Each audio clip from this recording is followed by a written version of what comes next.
Irrational hate మీద ఒక చిన్న కథ విందామా? ఒక లేడీకి తన నేబర్ అంటే ఎందుకో తెలియని హేట్రెడ్.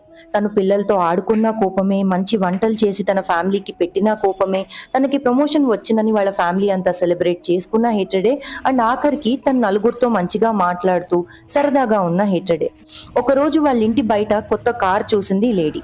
ఇది కొత్త కార్ కొనుక్కుందా అని ఇంకా ఈర్ష్యతో రగిలిపోయి ఏం చేస్తోందో కూడా ఆలోచించకుండా కిరోసిన్ పోసి ఆ కార్ని తగలబెట్టేస్తుంది.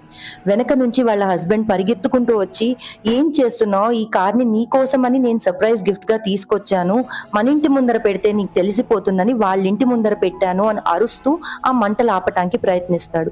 కానీ ఆ కారు మొత్తం అప్పటికే తగలబడిపోతుంది. దీనివల్ల అర్థమైంది ఏంటి? ఎప్పటికైనా మన ఈర్ష్య ద్వేషంలో మనమే కాలిబోడుదవుతాం.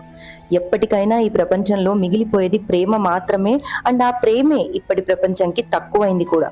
సో బంగారమ్స్, లెట్స్ స్ప్రెడ్ వాట్స్ నాట్